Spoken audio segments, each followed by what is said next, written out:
발길 닿는 곳마다 아름다운 문화유산을 만나게 되는 경주. 이번 여행은 동해바다를 품은 동경주에서 시작합니다.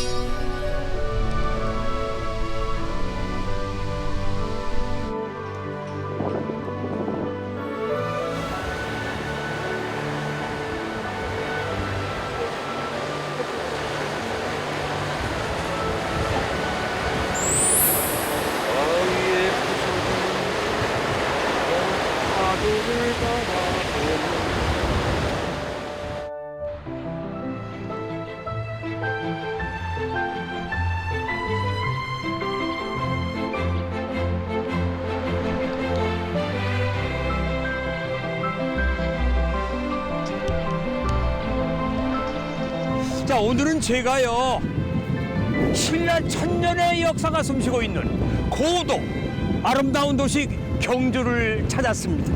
그런데 역시 올 때마다 경주라는 도시는 고즈넉하니 그 풍경이 변하질 않아요. 저는 그게 좋습니다. 아주 매력이 있죠. 아마 시청자 여러분들 경주 안 와보신 분들 없죠? 다 한 번씩 환장하셨죠? 예. 여기 뭐 신혼여행, 수학여행의 중심지였잖아요. 네. 그래서 오늘은요, 시청자 여러분들과 함께 경주의 아주 새로운 추억을 쌓아볼 겁니다. 네, 아름다운 문화유산과 그리고 동해바다가 기다리고 있는 동경주로 여러분을 모시겠습니다. 자, 렛츠 고!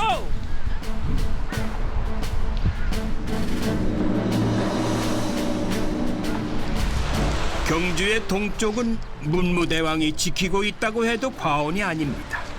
동경주의 문화유산 곳곳 문무대왕의 발자취가 남아있으니까요. 죽어서도 동해의 용이 되어 나라를 지키겠노라 약속했던 문무대왕을 지금 만나러 갑니다.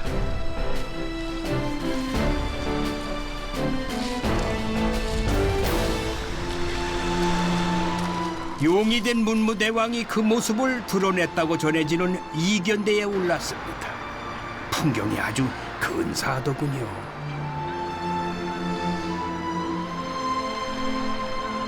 여기 바라보이는 저 바위가요, 문무대왕님의 수종릉이래요.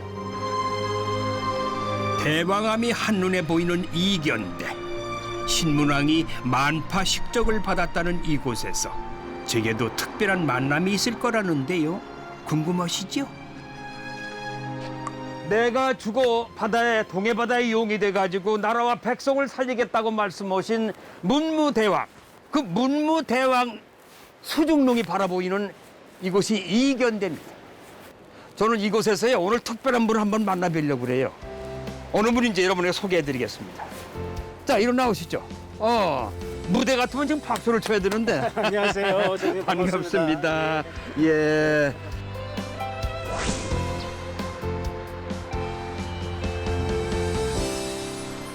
경주시는 최근에 문무대왕릉 성역화 사업을 시작했는데요. 문무대왕릉을 중심으로 경주 동해안의 관광 산업을 한 단계 성장시키겠다는 목표라고 합니다.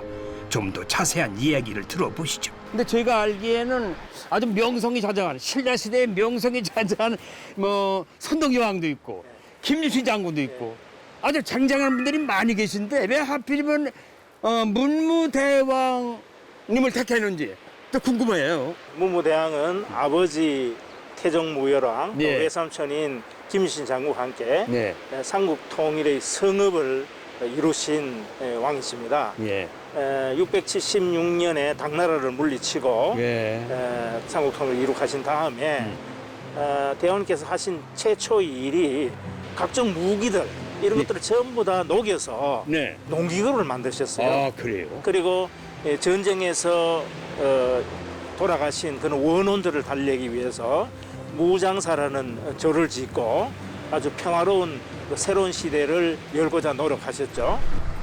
민생 안정을 위해 쓴 문무대왕은 눈 감는 순간까지 백성의 안위를 챙겼습니다. 나를 묶기 위한 그런 거대한 능을 만드느라고 백성들을 고생시키지 마라. 예. 그러면서 자기를 화장을 시켜서 네. 그 죄를 동해바다 수중릉에 안치를 하라. 이렇게 유언을 하셨어요. 그만큼 백성들을 사랑하는 그런 애민 정신이 뛰어나셨던 분이고 죽어서 바다의 용이 되어서 나라를 지키겠다 하는 숭고한 유언을 남기신 그런 호국의 정신이 살아계시는 그런 대왕님이십니다. 저는 개인적으로 네. 세종대왕님보다도 더 훌륭하신 분이 문무대왕이라고 생각을 해서 문무대왕님을 선양하기 위한 그런 대대적인 사업을 저희들이 벌이고 있습니다. 그러시군요. 그래서 문무왕이 아니라 문무대왕. 그렇습니다. 세종대왕. 예, 예. 이 대자가 들어가는 분들이 위대하신 분 아니에요? 그렇습니다. 그렇죠? 예. 문무대왕릉 성역화 사업의 출발점으로 이곳의 지명이 문무대왕면으로 바뀌었다고요? 예전에 이제 양북면이라고 일제시대 때 예. 동서남북 방위를 따서 행정 편의적으로 지은 그 행정구역 명칭이거든요. 그래서 여기에 문무대왕 수중릉이 있기 때문에 이곳을 문무대왕면으로 이름을 바꾸어서 여기를 찾아오는 그 관광객들이 좀 쉽게 이곳에 오면은 문무대왕릉이 있다. 또 우리 호국의 성지다라는 것을 예. 알 수 있도록 네. 그렇게 이름을 바꾸었습니다. 자, 시청자 여러분들, 여기는 이제 양북면이 아니고 문무대왕면으로 행정구역이 바뀌었답니다. 잘 알고 계셔가지고 오셔가지고 혼돈 없으시기 바랍니다. 그리고 이 성역화 사업에 뭐 주 계획된 무슨 네. 목표 같은 것도 있었을 거예요. 예. 사실 저희들이 있는 이견대는 간포읍에 해당되고요.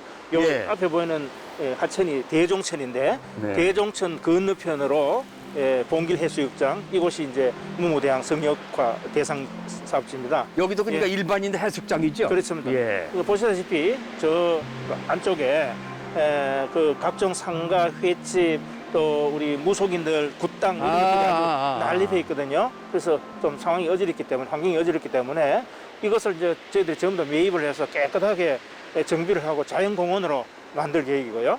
그리고 이곳과 이 이견대를 잇는 네. 출렁다리도 만들고 출렁다리? 예, 예. 그다음에 그것을 건너서 이곳 그 가문사지 가문사지. 아들 신문왕의 아버님의 넋을 기리기 위해서 만든 사찰이거든요. 예. 그 가문사지로 이어지는 탐방로도 정비를 하고 바로 뒤쪽에 대본초등학교라고 예, 그 학교가 있는데 폐교가 되었어요. 네. 이것을 저희들이 문무대왕 해양 역사 문화관으로 폐교를. 예예 있네. 바꾸려고 지금 리모델링 작업을 하고 있습니다. 그렇습니까? 예.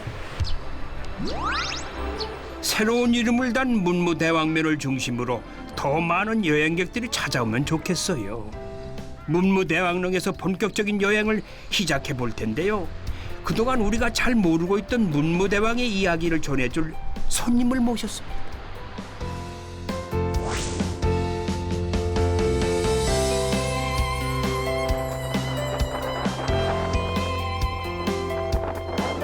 밖에 예. 바닷바람이 너무 강해가지고 맞습니다. 작가님하고 얘기를 못 나누고 있어요. 예. 그래서 일부러 침대로 들어왔어요. 예, 알겠습니다. 여기 좀 조용하죠? 예, 조용하네요. 예. 우리 작가님은 그 문무대왕에 대해서 무척 애정을 갖고 계신 것 네, 같아요. 맞습니다. 문무대왕. 그래요? 예. 무슨 특별한 이유가 있나요? 문무대왕이라고 하신 이 분이 업적이 많은데요. 그 업적 중에 하나가 뭐 사람들은 삼국 통일 그걸로 이제 거의 정리하는 경우가 많아요. 근데 삼국 통일 이후에 중국과의 대결, 그게 바로 나당 전쟁이라 하는데 통일 신라 때? 예, 그렇죠.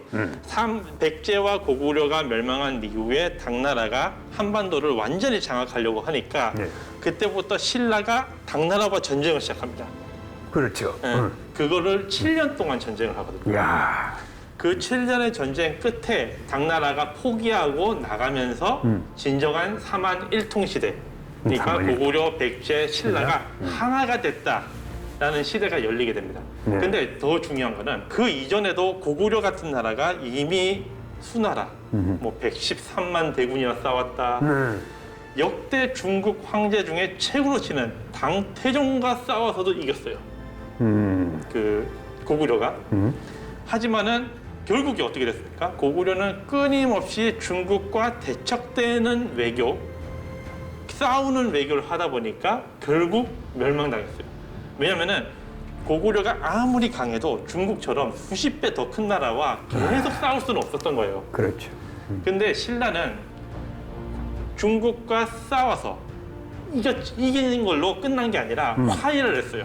외교를 통해서 화해를 통해서 큰 나라와 이긴 걸로 끝난 게 아니라 큰 나라와 화해를 함으로 인해서 200년간 평화를 유지하게 됐어요. 그러니까 이기는 것도 중요하지만 그렇지. 이기고 나서 그걸 유지하는 거에 대해서 그게 더 중요하죠. 그렇죠. 그걸 고민한 것 같습니다. 그런데 문무왕이 바로 문무대왕이 바로 그 업적을 남긴 거죠. 야, 그 말씀 들어보니까 우리가 지금 문무왕에 대해서 너무 모르고 있네요. 맞습니다, 맞습니다. 근데 말씀 들어보니까 외교적인 평가, 그 외교술 같은 게 이거 대단하네요. 맞습니다. 근데 무슨 그 예 같은 거 있어요? 어떻게 그런 분이 그런 분이었다. 신라가 당나라와 싸우기로 결심을 했어요. 그리고 네. 결심을 한 뒤로 고구려 백제가 이제 망한 뒤에 그 세력들 있잖아요. 그 그렇죠. 세력을 포섭을 해서 신라로 포섭을 해서 싸움을 합니다. 근데 그때 당나라도 강력하게 공격을 해서 신라가 패하는 일이 생겼어요. 오. 패했는데 그때 문무왕이 당나라 황제한테 사죄의 편지를 올립니다. 내가 이렇게 잘못한 사람이고 내 죄는 죽을 죄를 졌다. 제발 살려달라. 나는 용서를 빌겠다는 편지를 보내요. 그러니까 당나라 황제가 이걸 보고 아이고 조그만 나라가 이제 정신 차렸나 하고 병력을 뺍니다. 예. 빼는데 준비를 또 해놔요, 병력을. 그리고 빼니까 또 공격을 해요. 그러니까 중국 황제가 볼 때는 이게 나한테 무릎을 꿇려고 하는 건지 이 사람이 이 신라가 아니면 대항을 하려는지 전혀 판단이 안 되는 상태를 계속 유지합니다. 병력으로 너무 강하게 들어오면 외교전을 통해서 우리가 잘못했습니다 하고 나가면 또 싸워요. 이런 식으로 해가지고 강한 나라를 부추겨 올려주는 척하면서 병력을 준비하고 그 대신 왕이라고 하는 신분에 있는 사람이 아무리 황제라 하지만 무릎을 꿇듯이 내 죄를 사죄하듯이 얘기한다는 건 쉬운 게 아닙니다. 그렇지. 전략적으로 전쟁에 승리했을 뿐 아니라 이후에는 외교를 통해 한반도의 평화를 정착시킨 인물, 우리가 꼭 기억해야 할 문무대왕의 업적입니다.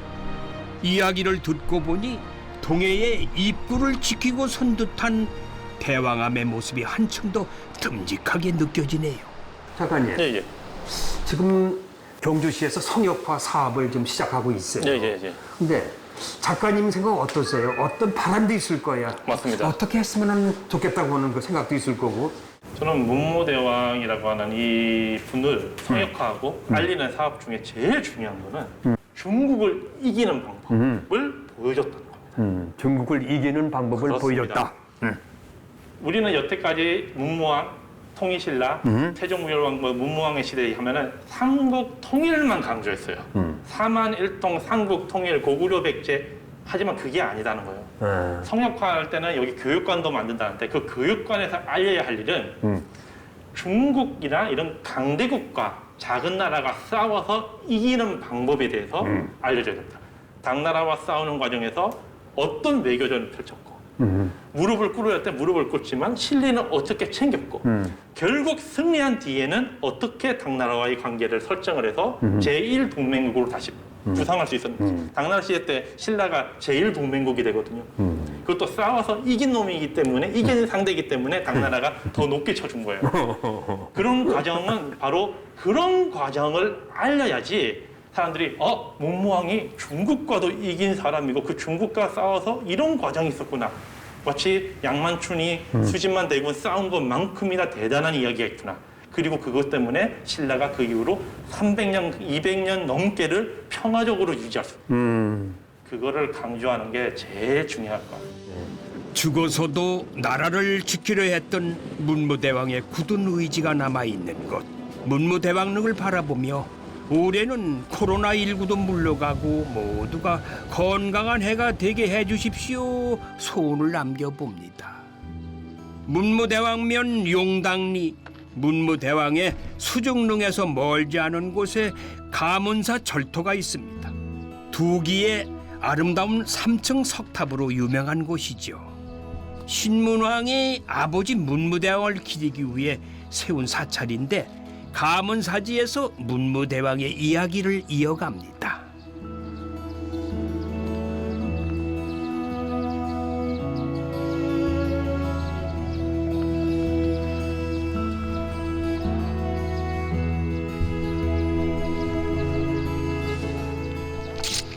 여기가 가문사지터예요? 예, 예, 맞습니다. 그럼 저 가문사지에서 저기 탑이죠? 예, 예. 근데 와서 보니까 예사롭진 않아요. 예, 맞습니다. 웅장하고 삼층탑인데 예. 뭔가 육중하고 예, 예. 이 힘이 있어 보이거든요. 그럼 이것도 무슨 문무대왕하고 무슨 연관이 있나요? 예, 그 문무대왕과 연관이 있습니다. 예. 문무대왕이 돌아가시고 화장을 했어요. 네. 그다음에 그 화장한 뼈를 저 대왕암이라고 하는 그 바다 위에다 뿌렸는데 네. 그 영혼을 음. 모시기 위한 원찰 개념으로 만든 사찰이 바로 이곳입니다. 그게 가문사지다. 예, 예. 가문사다. 예, 예. 그러니까 옛날로 치면 왕들이 돌아가셨을 때 그 왕의 무덤 근처에다 사찰을 만들어서 아. 해당 왕의 영혼을 모시고 음. 제사도 지내고 했던 음. 그곳이 바로 이곳이라고 볼 수 그러니까 있는데, 예, 예. 네. 문무대왕이 돌아가시고 지은 사찰. 예, 맞습니다. 그분을 모시고 예, 예, 그분을 예. 위하는 곳. 그렇습니다. 국내에서도 아름답기로 손꼽히는 가문사지 3층 석탑. 가문사지의 석탑을 시작으로 목탑 문화에서 석탑 문화로 사찰의 모습이 바뀌기 시작했다고 합니다.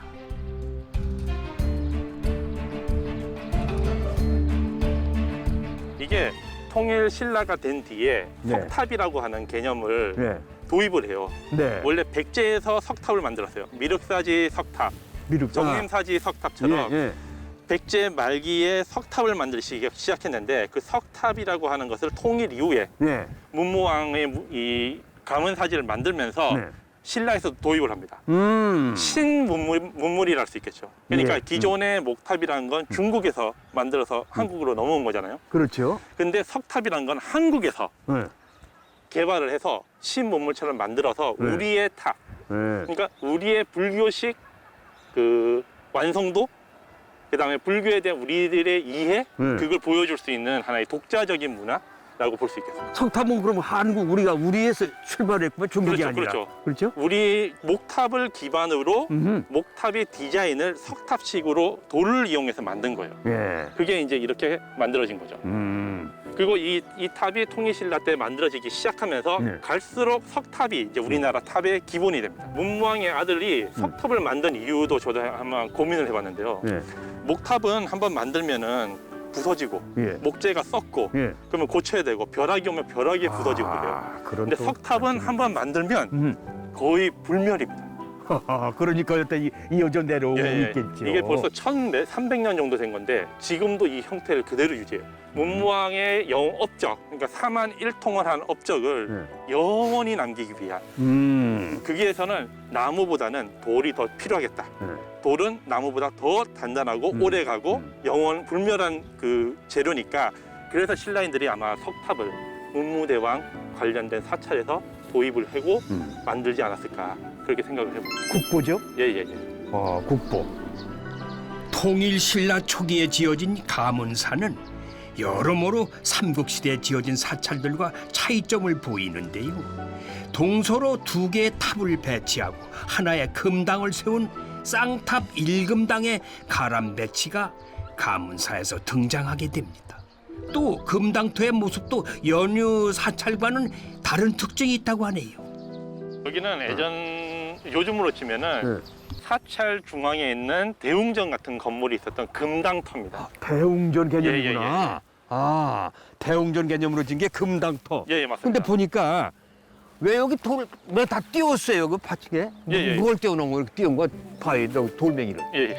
그러니까 이 사찰에 여기가 좀 특색이 있는 건데요. 네. 다른 사찰에 가면은 이렇게 띄우질 않고 돌로 그냥 깔거나 흙을 이렇게 기단을 만들어서 그렇죠. 예, 맞습니다. 그렇게 올렸는데 여기는 일부러 이렇게 약간 띄워놓고 뭔가를 채우는 느낌으로 만들었어요. 뭘 채웠을까요, 여기다? 물이 채웠습니다. 물을 채웠다? 예, 마치 호수처럼 연못처럼 여기다가 채운 거예요. 그렇구나. 예, 예, 그렇습니다. 아. 근데 이렇게 연못처럼 채운 것도 문무대왕의 유언과 관련이 있어요. 관련이 있다. 예, 예, 예. 어. 동해 릉을 이렇게 만들고 나서 용이 된 문무대왕이 네. 저 예전에 여기가 강터였거든요. 강이었거든요. 네. 여기까지도 물이 왔다 갔다 했어요. 용이 이렇게 와서 용원이 이렇게 들어와서 쉬어라. 여기서 쉬어라. 그렇죠. 바다로 연결을 해서 이렇게 물이 있는 곳으로 금당 안으로 싹 들어와서 쉬는 거죠, 용이. 이야. 나라를 지킨 만큼 쉴 예, 때는 예. 들어와서 물에서 쉬어라. 네. 그래서 특이하게도 연못처럼 물터를 만들어 놓고 이 위에다 건물을 올린 겁니다. 아, 예. 나름 아이디어라고 할 수 있겠죠. 유원에 아. 맞는 아이디어로 이렇게 디자인을 했다. 근데 그렇게 봅니다. 여기 돌을 보니까요. 예, 예. 여기 돌 같은 게 똑같지 맞습니다. 않고 많이 빠졌어. 예, 예, 예. 흔적들이 뭐. 이게 사찰이 이제 오래되고 폐허가 됐잖아요. 예. 이렇게 되니까 주변에 있는 고려 시대 때, 조선 시대 때 사람들이 예. 이 돌을 이용해서 자신의 집에 그 기단을 만들었어요. 하나씩 하나씩 뽑아가다 보니까 저기는 그나마 남아 있는데 저 남아 있어요. 이쪽은 응. 많이 비게 된 거죠. 그렇지 많이 보니까 두 서너 개 펴 예, 예. 있어요. 그래도 오히려 비었기 때문에 사람들이 상상을 해서 아 원래는 저렇게 깔려 있는데 예. 안 깔려 있으니까 여기에 연못이 있었구나까지 알 수 있지. 아. 만약 다 깔려 있으면 이거 다 깔려 있는 이게 뭐지? 하면서 그렇지. 넘어가지 않았을까. 그래서 그렇죠. 오히려 뭐 이렇게 시대가 지나간 어떤 느낌을 예. 살리고 있다. 아. 그렇게 생각이 듭니다. 그래요. 예, 예. 네.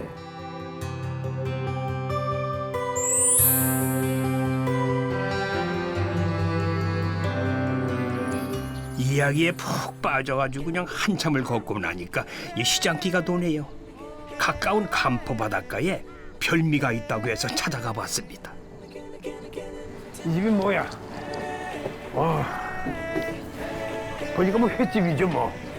네, 안녕하세요. 네.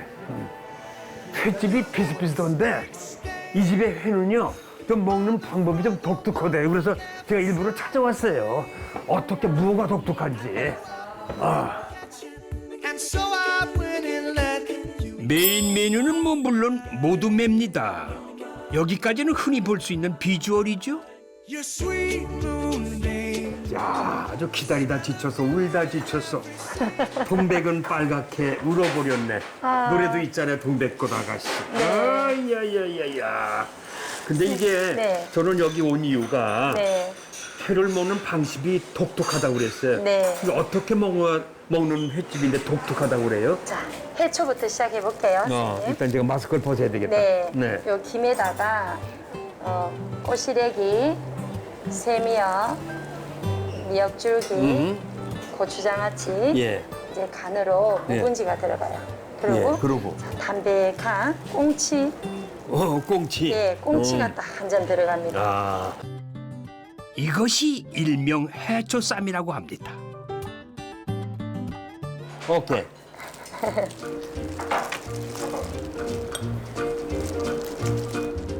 어때요? 바다가 느껴져요?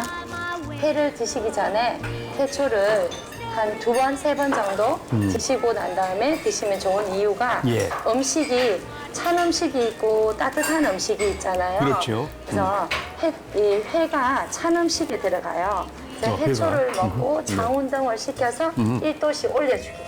그래서 우리 회 드시고 나면 몸이 차져서 회 싫어해요 하시는 분들도 저희 집에서 이렇게 코스대로 드시고 나면 몸이 가벼워서 차지지 않아서 좋아요. 먹는 방식이 입에다 넣어주는 것도 독특하고 네. 동네 해오던 거하고 딴판이야. 선생님, 또 우리 회를 또 맛있게 한번 드셔볼까요? 네. 이게 저희 양념? 네, 양념 무침인데 우리가 짜고 맵고 이런 음식을 먹는데 우리 양배추가 위에 좋잖아요. 그래서 저희는 이 양배추를 넣고 갖가지 또 열을 내줄 수 있는 이런 부추라든가 또 궁합을 맞춰서 씁니다. 근데 여기 곡물이 정말 달짝지근한 곡물을 넣어요. 콩가루가 아닌 네. 꼭 우리가 먹어야 되는 곡물. 그래서 아주 담백하면서 고소하면서 맛있을 거예요. 그래도 쌈 먹는 거예요? 네, 제가 또 맛있게 사 드시는 거 맛을 보여드릴게요. 야, 김 하나 올리고 야채를 넣고 저희 집 선생님 간장이 발효 간장이라 짜지 않고 맛있습니다. 한번 맛보실래요?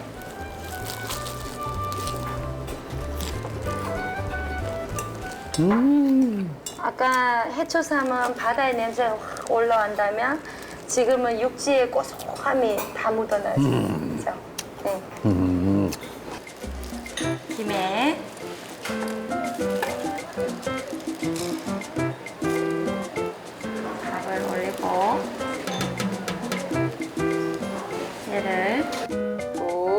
굴소. 그다음에 여기 있는 매콤한 고추장. 고추장. 올리고. 오케이. 네. 또 맛있는 초밥이.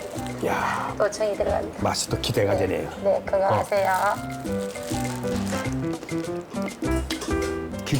기대를 안고 들어간 초밥이 네, 기대를 저버리지 않네.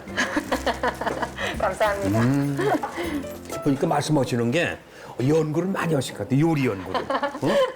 늘 그 손님 드시는 오늘은 잘 드시나 저분이 왜 저걸 안 드시나 늘 관심을 갖다 보니까 예. 또 이런 방법이 나왔어요. 저도 나름 위가 안 좋아서 어떻게 하면 위에 좋은 음식 하다 보니까 양념이 나왔고 이 밥 부분은 손님이 회를 드시다 보면은 항상 이렇게 조금씩 남겨놓고 가는 거예요. 예. 그러니까 그 회가 너무 아까워서 어떻게 하면 손님이 저 회를 다 드시게 할까 하다가 밥을 그냥 제만에 그냥 식초 넣고 설탕 넣고 막 버무려서 예. 드려봤는데 성공한 거예요. 야. 그래서 저희 집에는 손님들이 회를 한 점도 남겨놓고 가지 그렇게 했어요. 않습니다. 보니까 그럴 네. 것 같아요. 해초쌈, 양배추, 양념쌈, 뭐 거기에 초밥까지 회를 즐길 수 있는 다채로운 방법이 한 상에 다 담겨 있어요. 그리고 마무리는 물론 매운탕이죠.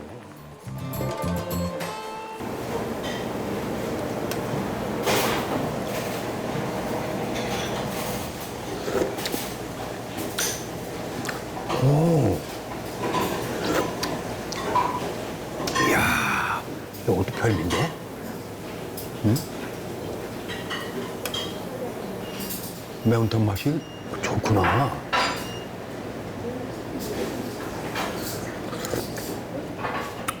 향긋해. 바다를 벗삼아 싱싱한 회 한 접시를 깨끗하게 비웠습니다. 똑같은 회라도 곁들이는 재료와 먹는 방식에 따라 그 맛이 천차만별이라는 걸 또 한 번 배웁니다. 와, 아주 좋아. 아주 좋아.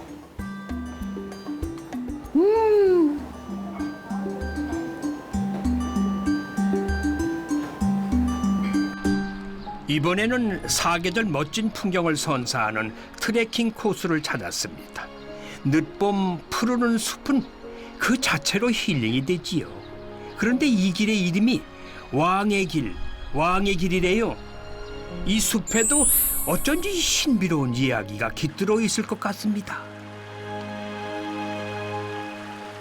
이 시내 물소리 오랜만에 소리 여러분 들리시죠? 절절절절 흐르는 이 시내 물소리.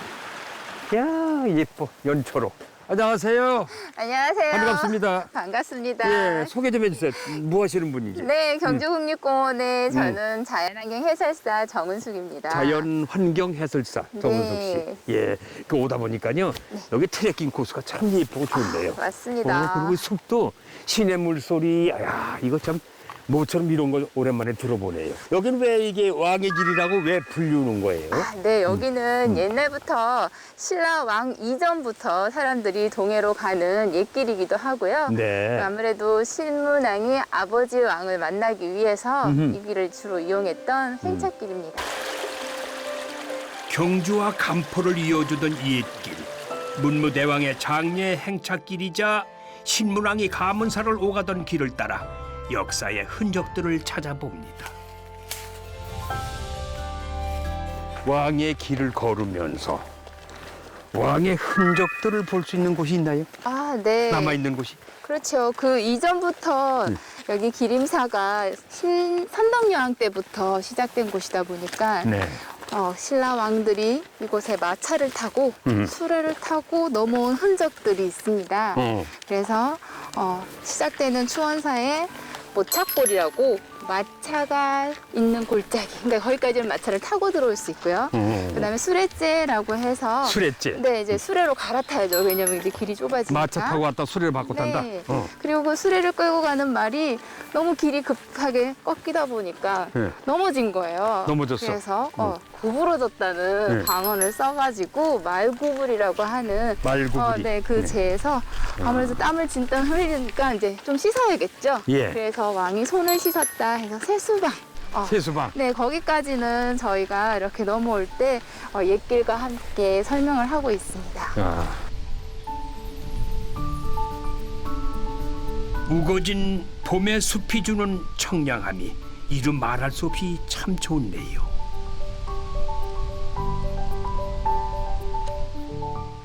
이제 왕의 길 트레킹 코스의 하이라이트가 기다리는데요. 맑은 물소리를 따라 걷다 보면 길 끝에서 만나는 아담한 용연 폭포가 그 주인공입니다.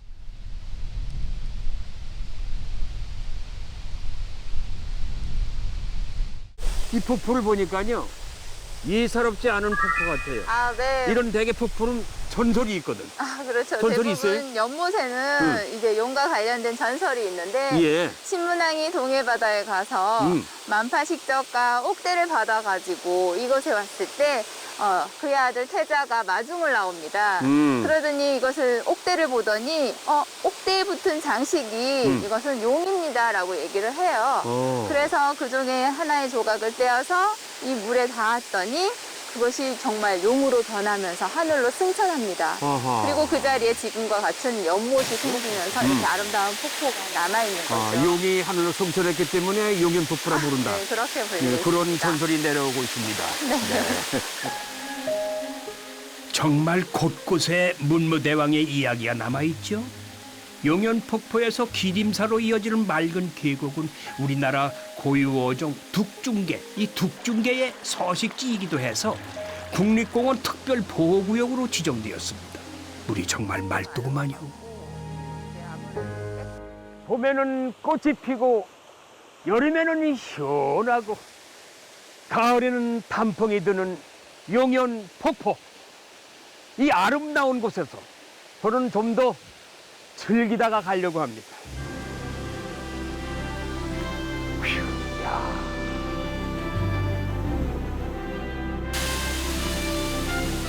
문무대왕릉과 가문사지, 그리고 용연폭포가 반기는 왕의 길까지 오직 나라의 안녕과 번영을 생각한 문무대왕의 정신을 되새겨보는 그런 여행길이었습니다.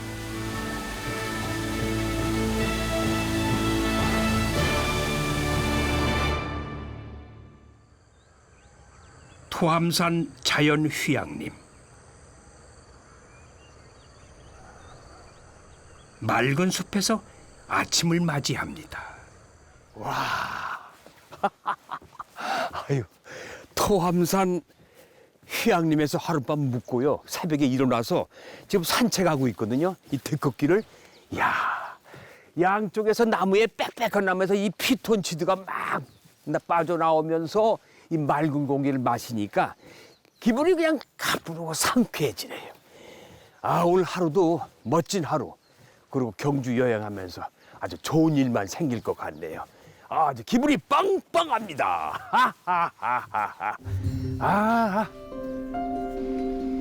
야영장과 숙박시설을 갖춘 토함산 자연휴양림은 언택트 시대에 다시 사랑받고 있는 여행지인데요. 토함산의 정기와 숲의 상쾌한 기분을 채워갈 수 있는 곳이지요. 휴양림 인근에는 맑은 바람의 기운을 충전할 수 있는 곳도 있고요. 이곳 역시 언택트 시대 소풍 명소로 인기인 풍력 발전단지입니다. 산 능선을 따라 서 있는 이 거대한 7기의 풍력 발전기가 장관을 연출하는 곳이지요. 이 팬데믹 시대에 이 소풍의 명소로 소문난 이곳, 여기가 바로 경주 풍력 발전 단지예요. 지금 전망대에서 저 밑을 이렇게 내려다 보니까 속이 뻥 뚫려가지고 가슴이 탁 트이네요. 아, 그리고 여기 다양한 꽃들이 많이 심겨져 있어서 데크가 잘 돼 있어요. 아주 산책하기 최고인데요. 그만입니다. 자, 저는 지금부터 경주의 아름다운 풍경과 그리고 경주의 새로운 먹거리와 볼거리를 찾아 떠나겠습니다. 아, 최주봉이 맨날 먹거리 그냥.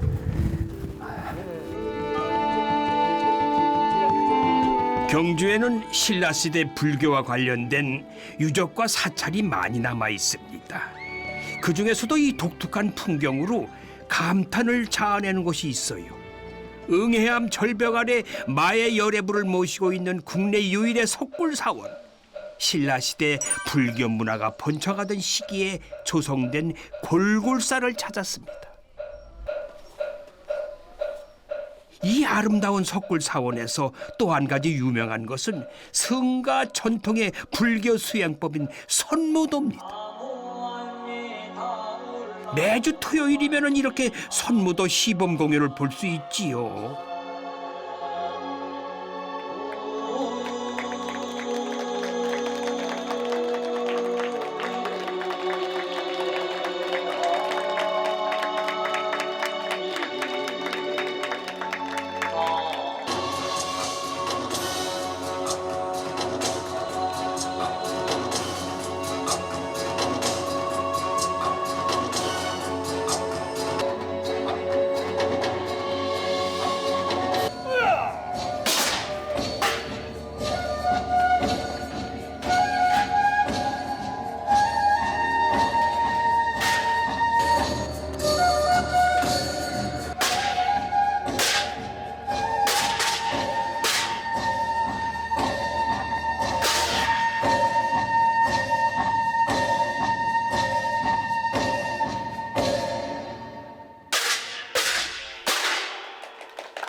공연 잘 봤어요. 예, 감사합니다. 고맙습니다. 아, 고맙습니다. 제가 뭐라고 호칭을 불러야 되나? 저는 이 골굴사에서 이제 선무도 지도 법사로 있습니다. 그래서 이제 현웅 법사입니다. 현웅 법사님. 예, 예. 아, 이 선무도와 이 골굴사 경치에 그냥 제가 완전 반해버렸어요. 야, 매력 있네요. 어? 근데 이 선무도에 대해서 한번 소개 좀 해주세요. 선무도라는 것은 이제 많은 분들이 생각하시기에 아, 스님들이 하시는 무술이다, 괴다라고 많이 생각하십니다. 그렇죠. 저희 선무도 같은 경우에는 이제 무술적인 부분만 있는 게 아니라 요가, 명상, 기공, 건강법 이런 이제 수행법들이 많은데 불교 전통 이런 수행법이에요. 옛날부터 이제 우리나라가 이제 외세 침략을 많이 받았습니다. 이제 그럴 때마다 이 땅에 계셨던 스님들께서는 이제 승병으로서 이런 예. 전투를 참전을 하시면서 네. 이런 병장기 다루는 무술적인 기법들이 같이 융합이 되면서 지금까지 이렇게 내려오고 있습니다. 예, 불교 전통 수행법. 예, 맞습니다. 그게 선무도. 예, 그 기본적으로 이제 몸과 마음과 이 호흡의 조화를 통해서 깨달음을 구하는 깨달음을 구한다. 수행법입니다. 예. 법사님, 예, 예. 요즘 작년 올해 이 코로나로 인해서 모든 국민들이 좀 예. 지쳐 있어요. 예. 이럴 때 코로나19로 인해서 조금 지쳐 있을 때 예. 우리 모든 대중들에게 예. 좀 이 템플 스테이를 통해서 예. 쉴 수 있는 뭐가 없을까요? 예, 저희가 이제 템플스테이를 이렇게 운영하고 있죠. 예. 그리고 또 특별히 이제 2021년 이런 이제 코로나로 인해서 이제 몸과 마음에 여유가 필요하고 이런 치유가 필요하신 분들을 위해서 저희가 이런 쓰담쓰담 토닥토닥이라는 템플스테이 프로그램을 운영하고 있습니다. 토닥토닥 쓰담쓰담. 예, 예. 토닥토닥 쓰담쓰담 템플스테이는요, 소상공인, 문화예술계 종사자 또는 의료진, 소방공무원 등 이 코로나19에 특히 힘들었을 이들을 위해서 연말까지 무료로 운영 중이라고 합니다.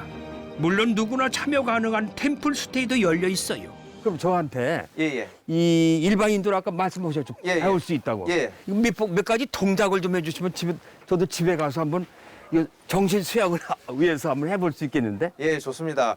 그러면은 이제 제일 선무도에 이제 기본되는 동작 장지르기라고 있습니다. 장지력. 장지르기. 장이라 하면은 우리 손바닥 장을 얘기하죠. 예. 제가 동작을 한번 보여드리겠습니다. 예, 예. 이 동작을 하게 되면은 우리 몸 전신의 운동이 되고 제일 중에 또 심폐 기능이 향상이 돼요. 예, 예. 이 상태에서 우리는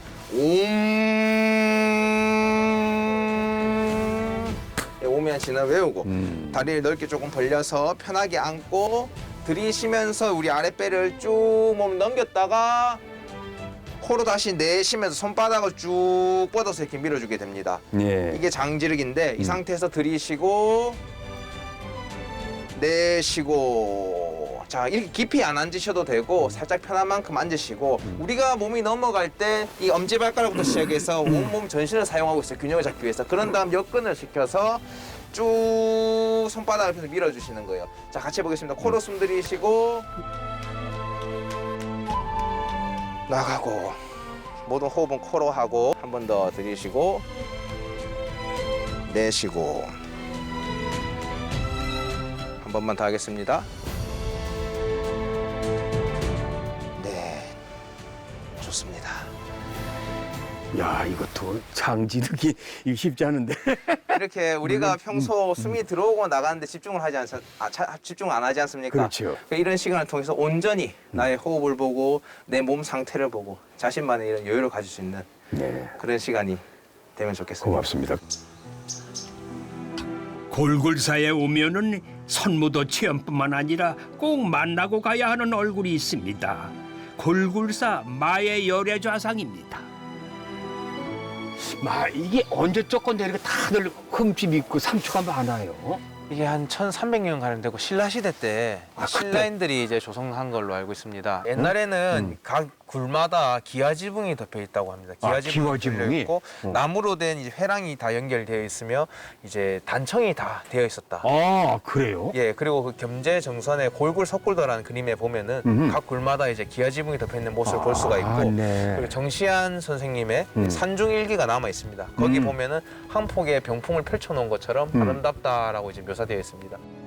최근에는 불상의 보존을 위해 지붕의 보수공사도 하고 있다는데요. 그 옛날 신라 사람들은 이 높은 바위에 어떻게 이런 불상을 남길 수 있었을까요? 네?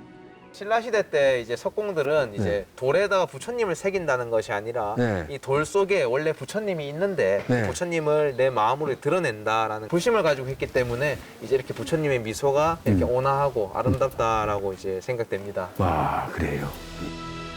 아름다운 골굴사의 풍경, 자애로운 마의 열애불의 표정에서 다시 한번 힘찬 기운을 얻어갑니다. 문무대왕면에서 이곳 주상절리까지 동경주 여행 저하고 함께 하셨는데 시청자 여러분 어떠셨나요?